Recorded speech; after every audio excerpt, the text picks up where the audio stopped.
Le Québec autrement dit, c'est donc notre troisième exposition de référence sur la société québécoise. Et cette fois-ci, on a choisi de le développer, ce thème du Québec sous le signe de la rencontre ou des différentes rencontres qui ont été marquantes pour le Québec.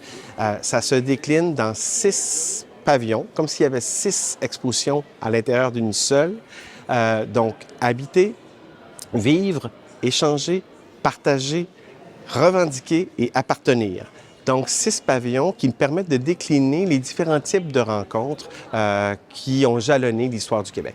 Quelle est pour vous la plus grande différence entre cette exposition-là puis les autres moutures que vous avez présentées dans les dernières années? La première exposition, c'était Mémoire, qui portait vraiment sur une vision un peu nostalgique de l'ancien temps. La deuxième mouture, c'était Le Temps des Québécois, qui était vraiment une lecture plus actuelle, mais une lecture très chronologique du Québec. Cette fois-ci, on a vraiment décidé d'y aller sous un angle thématique, de développer cet angle de la rencontre pour aborder des thèmes qu'on aborde moins souvent.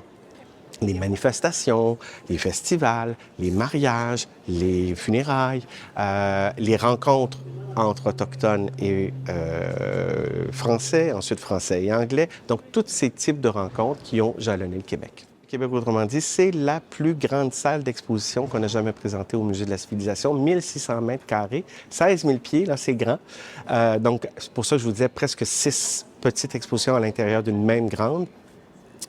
On a décloisonné à l'intérieur du mur, on a défait du musée, on a défait des murs et on a aussi donné l'ampleur à la salle en découvrant l'architecture de notre architecte créateur, Moshe Savdi, et ça donne une ampleur à la salle qui est extraordinaire.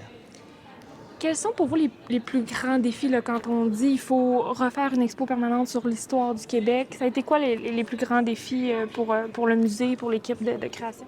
Bien, évidemment, d'avoir le propos le plus rigoureux possible, le plus à jour possible, mais aussi d'avoir une vision à long terme, puisque cette exposition-là, elle est là pour plusieurs années. C'est pas une exposition temporaire qui est là pour quelques mois ou un an, c'est une exposition qui est là pour 10 à 12 ans facilement.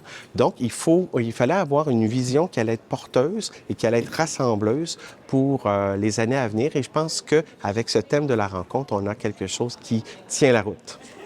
Est-ce que je me trompe ou c'est aussi un peu l'occasion de mettre en valeur le travail des archéologues, des historiens, tout ça, parce qu'il y a plusieurs nouvelles recherches qui sont présentées dans l'expo? Effectivement, pour nous, c'était important, je vous ai dit, d'avoir un travail le plus à jour possible. Alors, les découvertes récentes du site quartier Roberval à Cap-Rouge y sont intégrées. Découverte des vestiges de la rue Sainte-Ursule qui ont été mises au jour en 2018.